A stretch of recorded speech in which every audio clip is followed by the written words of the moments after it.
Alright, so I'm going to just open up a couple of projects that I have from in here.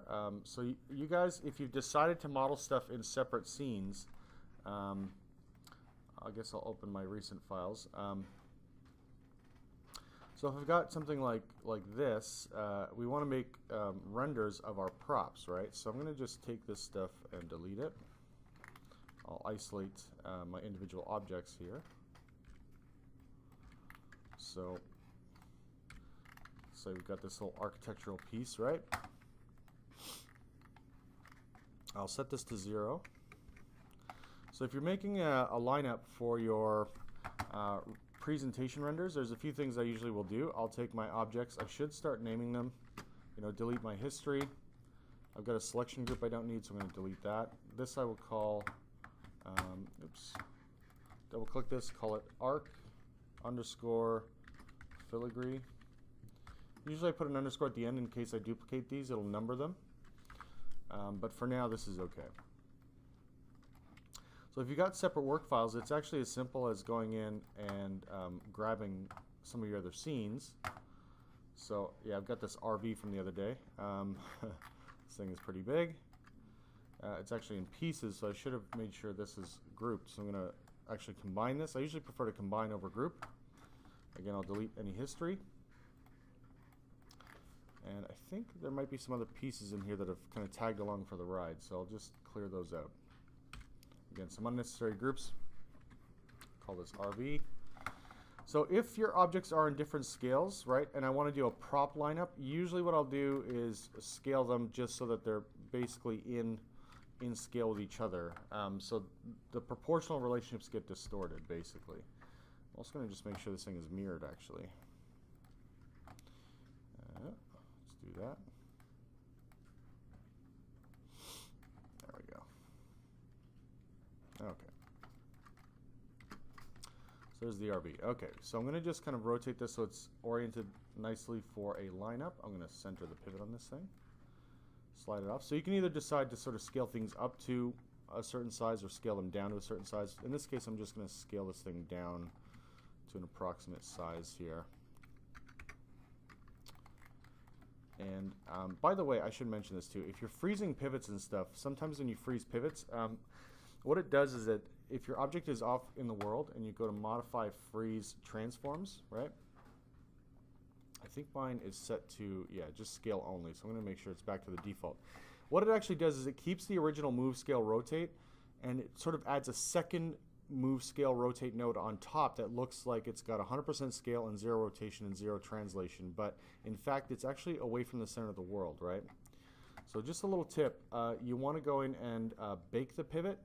So it'll keep the scale at 100%, it'll keep the rotations at 0, but it will return your ability to see the object's position in world space. So it went from all zeros to now showing you truly where this is in the world. So I'm going to just set this to 0, 0, and 0, right?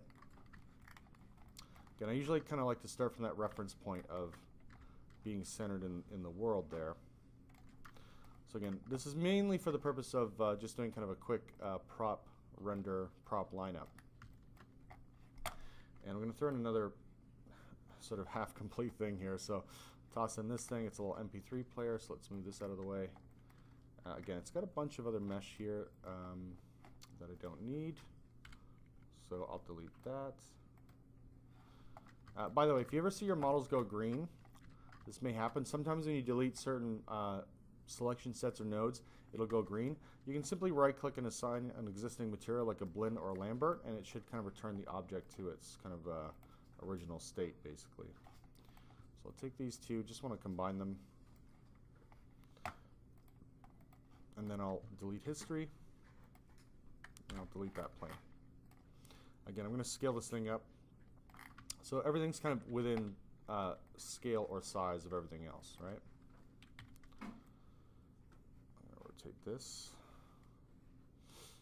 So when you do your sort of prop lineup and are preparing to render, this is basically the way I'd like to see it. So you can do a front and back and maybe a 3/4 render as well. So we've got our props here. There we go. For some reason this mesh has some horrible bugs in it, but I'm going to ignore those for now. So when prepping your renders, you know, I could ask you guys to use Arnold, but Arnold will take 10, 15, 20 minutes per render. So I've kind of devised a little method that is very quick and easy to use. Oops, let's make sure that's rotated correctly. So what I generally will do is select all my objects, make sure they have just a basic Lambert, and then go to the attribute editor. So again, that's right click and you can assign an existing Lambert, the default Lambert. And if we go to Lambert 1, actually my default Lambert has a reference image, so I'm going to just right click on the color node and break the connection so it sort of resets into a flat color. So if we take a look at that, they're all kind of gray. So usually what I'll do is I'll set this to about 0.85 on the value scale. So it makes it near white. It's fairly light white.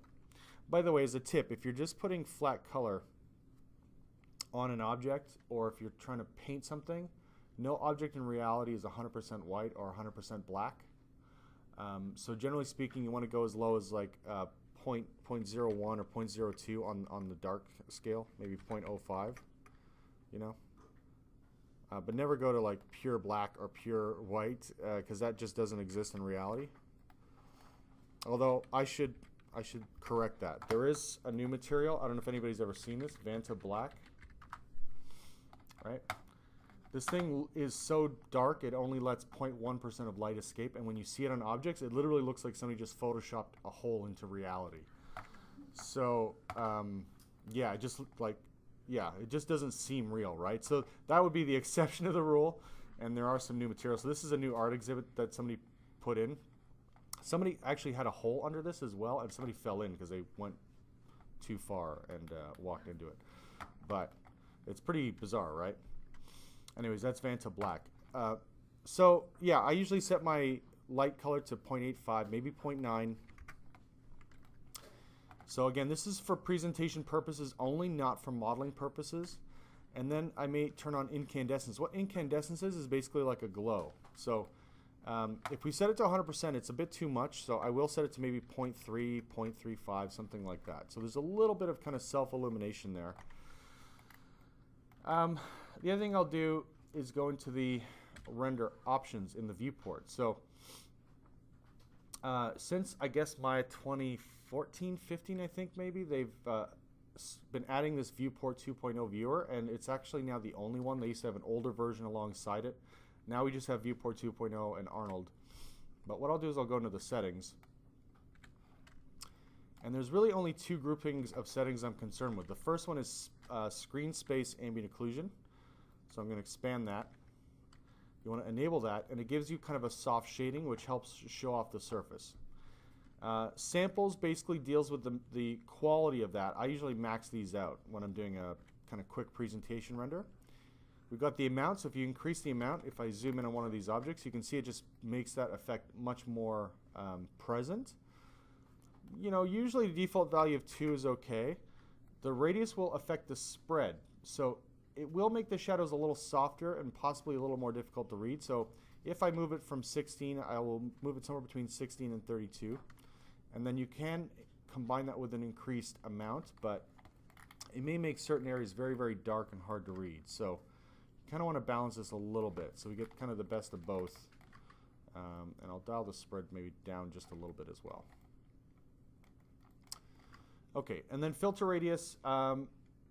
Again, it's sort of applying almost like a softening. So the higher that goes, the softer it gets. So you can increase the amount and increase filter radius, and that will sort of soften the effect. So sometimes I use both together, but so that's ambient occlusion. This is very, very quick compared to, like I said, a 5, 10, 15, 20-minute render at full HD. The next section is anti-alias, so I'm going to smooth the wireframe.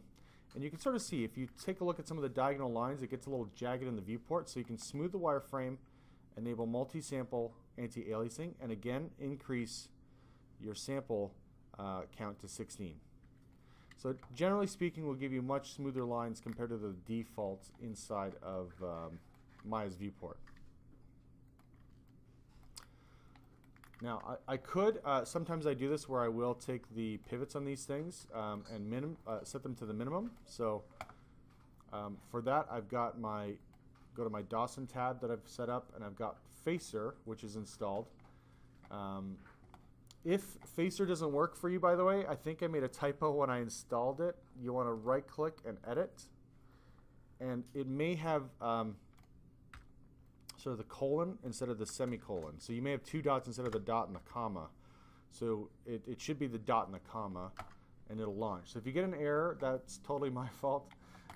You'll have to just right-click, edit the button, and there's a little command line, and you'll have to edit that.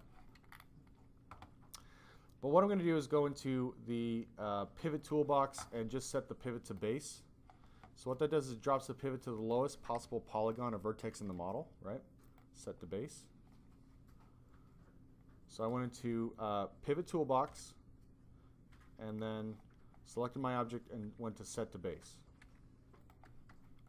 Now the only reason I'm doing that is so I can set all these objects to be, yeah, they should be on the ground plane here. So let me just make sure. Big pivot there. So I'll set this to 0. Oops, again, I think their pivots are a little bit off, so let's just make sure their pivots are baked. There we go. Set that to 0, set this one to 0. So it's a pretty clean lineup, and if I create a plane, you know, a lot of times I like a ground plane as a bit of a reference point. Right, so now we can see that the effect of that ambient occlusion on the plane as well, right? And again, I'll just make this a simple 1 poly by 1 poly object. So this can, again, help you sort of see the quality of that ambient occlusion as well. So I'll just, dial down the amount and maybe the filtering a bit, or dial it up, actually, there. Now, ambient occlusion, if you don't know what it is, it basically is soft shading. So on a day like today where there's clouds everywhere, sunlight's coming through the clouds and it's bouncing around inside the clouds and then coming in almost from every angle. So it gives you this sort of soft light dome that is naturally occurring. And if you're in a room with multiple lights, like this room, you have the same effect. So if you kind of like hover your hand above your desk, you'll see a very, very soft shadow. And if you put maybe one finger down on the desk, you see there's a very firm shadow at the point of contact and it fades out.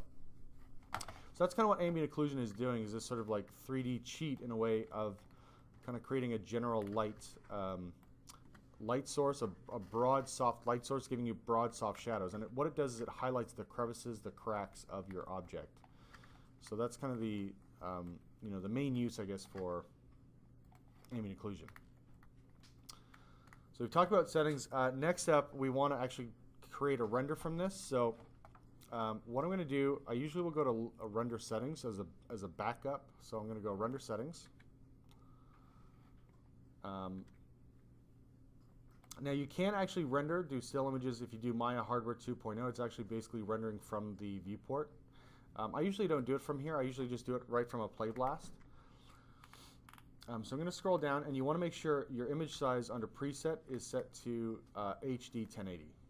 That just makes sure that you're full HD render quality. Okay, so I'm going to close that. Next up, I will take my timeline and just set it to 2-frame timeline, which I believe is the shortest amount of time we can set it to.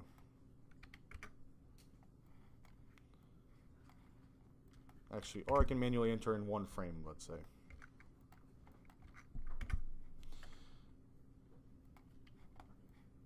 So the timeline has to have at least 2 frames, so I set it basically to 2 frames. Next, I'll right-click on the timeline and go to PlayBlast and go to my PlayBlast options. So in this case, I do want it to be, I'll reset it so you can sort of see the defaults. There's the show ornaments. That's basically all the stuff in the frame here. You know, if you got the poly count active or your scene stats, I think you guys had on for rendering. You can turn off show ornaments so it won't load that information into your scenes. Sometimes I leave that on, so when we have individual projects or individual objects, like an individual low polyprop, an individual high polyprop, I will ask you to keep that on. But in this case, we'll turn it off. if you have a quality slider, I pretty much always out of habit just set it to 100, but in this case I'm going to switch to from AVI or QuickTime to image format, and then switch to, in this case, you know, usually I recommend against JPEGs. I mean, you could save as a PNG, a TIFF, a Targa, but since this is just a very quick like preview, something I would do for a client or a supervisor potentially, a JPEG is okay, but you want to max out the settings. So if you do this from window, it'll literally kind of look at the pixel size of the viewport in its current size and then give you that output. So I don't usually want that. I either want the settings from the render settings. So if you know you've got your render settings right, that's great. Or I will do custom. So again, I do the render settings as a kind of backup plan in case I'm screwing around and I forget to set it manually. But if you want to be super paranoid and not trust the software or yourself, then you can go to custom and set it manually to 1920 by 1080. Next up is the scale. Actually, again, I find this, I guess I know why it's used, but it sometimes is frustrating because I get submissions that are half the resolution. So actually what this is doing is taking the resolution and cutting it in half. So again, I want this at full HD. So scale should be 100. But if you leave it at 0.5, your 1920 will actually become 960. Your 1080 will become 540, which is half, right? The rest is okay. You can say save to file if you want. By default, it'll output to whatever is in your project folder. So if we go file, project window, I think I've been bad and I haven't set my project folder, just going to this big open folder. So it will kind of just dump things into this. I believe it'll go to images or movies potentially for the output. So it would be in this location under that folder. So if you want to override that, you can and manually output this. We'll say props lineup. It's fine for now. Underscore, or just leave it.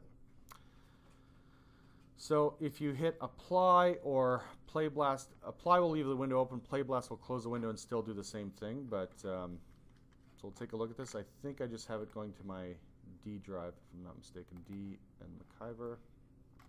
So I'll take this out so we can take a look at that. So at play blast. So it's basically going to do a 2-frame render. So I'll usually wind up deleting one of the 2 frames. Okay. Actually, I didn't check the location. So let me right click and go to settings again. So I think it's saved to some other location, which is probably, again, my default. Remember my Maya/images. So you can go there, or like I said, you can override that if you're just sort of testing things out. Usually when I'm doing tests like this, I will just kind of go to a folder that's convenient for me to access. And again, I may have to select the image type in here. So I'll say props lineup again, props underscore lineup. Now Maya actually has a system, an automatic system for naming and numbering multiple files. When you play blast an image sequence, it'll actually number them. So frame 000, frame 001, okay? So I've got my sort of props lineup there. Now there's a few other things I do want to adjust. So I will usually turn off my grid, so I'll turn off the grid there. Sometimes I like to do an orthographic, basically front view, top view, let's say. So let's, I think, select, this is the front, so instead I actually need to go to the back. So I'll go to a new view, and then select back. Again, I'll turn off my grid for these renders. The other thing is you're not exactly sure where the cutoff point of the frame is oftentimes when you render. So the resolution of your window here is actually dependent upon, you know, what sort of tools are open and what sort of space it's giving you. So if I change this, the proportions of the window actually changes, right? So we need to actually show what's called the resolution gate. So this is right here. You want to click on resolution gate. The problem I have with this is that if you play blast, okay, I'll let this thing play blast. It should overwrite these. It's going to take a second for some reason. There we go. The problem I have with this is that it gives you that white border. So it actually takes away from part of your resolution. So I don't like that. The way to get around that is to actually select whichever camera you're rendering from. And this is another important step that I think a lot of people miss over the last semester or two. You want to go to the attribute editor of the camera. It'll be the same in each camera. You want to go to display options. So attribute editor, you want to select the camera shape, right? So camera shape, you should see this little icon. And we'll scroll down and go to display options and overscan. If you set overscan to 1, it basically is preventing that 30% shrinkage of the frame. So if I hit 1, we'll see the viewport change, right? So now you should be able to safely and confidently kind of zoom into your objects to get a prop lineup, okay? So then you can go back and replay blast again. Usually when I do these play blasts, I like to set the camera at a certain view, and I usually ask for at least 2 sets of renders. So you'll have kind of the flat ambient occlusion. Then I will want a wireframe on top. So I'll have 2 versions. Now before I do the rendering, I will just quickly rename my lineup, or one of the images of the lineup. So I'll just call this underscore AO for ambient occlusion. That's my simple naming. I'll delete the other one. And I'll turn on wireframe, so I can see the mesh. Basically, I'm going to be grading the mesh from these views, essentially. I don't want to have to open 10 props times 44 students. There's 440 files that I have to grade, and so if I have to open 440 Maya files, I'm going to shoot myself. So it's easier for me to just get the renders, and if there's a problem with the renders, if I can't see something in close-up, then I may open one Maya file which has all your props, okay? So try to merge them as well. If you submit them, just submit one merged Maya file with all the props. So to do this render, again, I'd like to not change my camera, and I'll simply just play blast. One thing I should mention though, if you guys, I think in the outline I asked for a black wireframe. So what you could do is, let me just reset this so you guys see this. So right now it's on a blue wireframe, right?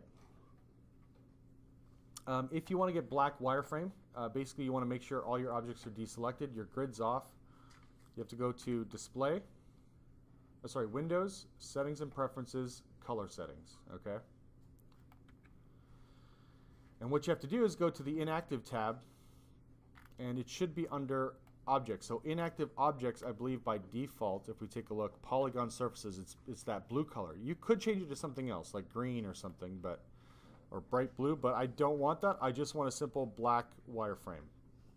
And then you can hit Save. So you now have a black, traditional ambient occlusion with black wireframe kind of render. So now I'm going to right click and play blast again. It should be using the same settings I just set. So we'll see a 2-frame sequence in a second. And because I renamed the one from the last segment, it won't overwrite. So I've got that set up, and I'll just rename one of the 2 frames and call it underscore AO wire, let's say. Right? So now I should be able to very quickly grab one and just kind of flick through those images, okay?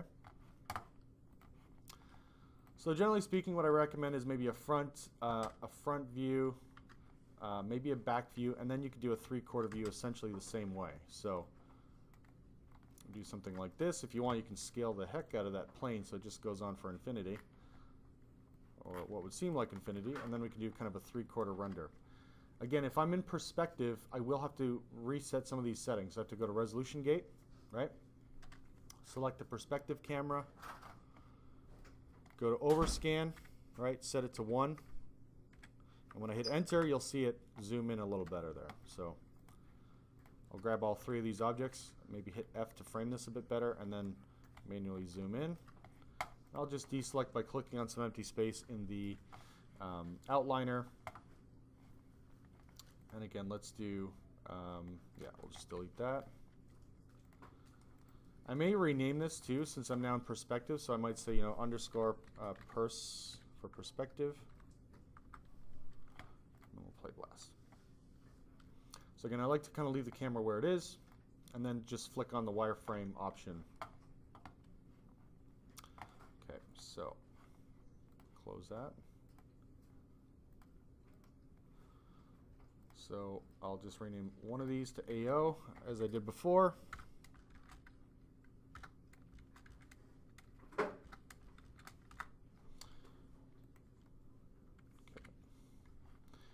turn on the wireframe and, oops, hopefully I didn't shift that off, but we'll see. And then finally what you can do is assemble all the different views into one larger Photoshop file, and I have a recommended resolution for that, so I'll show you guys that in a minute. Again, I'll take one of these files and just add wire to the end of the name there. So I've got the AO, I've got the wire, so now we've got this, and you can just very quickly cycle through it, right? So it's really nice and clean. I can sort of see what's happening with the mesh, right? So again, if I see stuff like this, this is actually a great example. I've screwed up this mesh, or I think maybe the version of Maya had didn't cleanly translate over to the new version that I'm using. So if I see stuff like this, that's where I'll, you know, kind of dock grades, right? If I see mesh errors, I can quickly identify them in these renders, okay? But like I said, if you want to, you can assemble these, and I've given you guys a bit of a minimum size of, oh, I always forget the number. It's basically double HD, which is 3840 by 2160, I believe. So that's basically what is considered 4K resolution for current TVs. The reason I ask for 4K, so if I hit Control N, and you can go higher than that. So you can go 5000 by 4000 if you want, but 3840 by 2160 is kind of the minimum, okay? So what we can do now is just kind of drop all these renders in. Okay, let's enter them all in. Yeah, and what's it called? Photoshop may prevent you from cropping these because they may be smart objects. So if you need to, you can just right-click and say Rasterize Layers.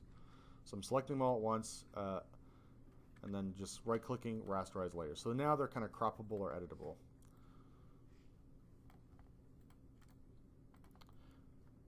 So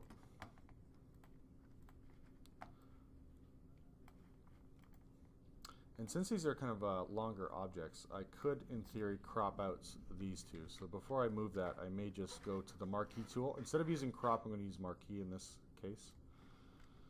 And I'm going to flip my selection, which is Control-Shift-I, and hit Delete. Oops, make sure I'm on the right, yeah, should be right. Okay, select the layer below and hit Delete again. So now I can kind of fit in more of these, yeah, more of these sort of layers, okay? And when I view it at full res, if I go Alt-Control-0, right, I can see everything actually in true full res. So that's very, very useful. And if you want to give me the individual images as well as a sequence I can scroll through, that's okay, but I would like a collage as well as that individual set of images, okay? So I'd say File, Save As.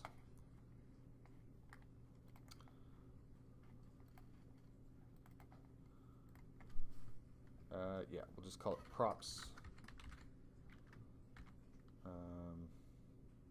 Yeah, collage is fine.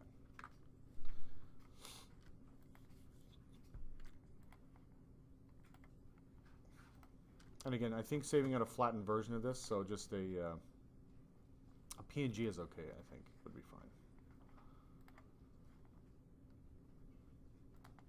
Okay. So there we go.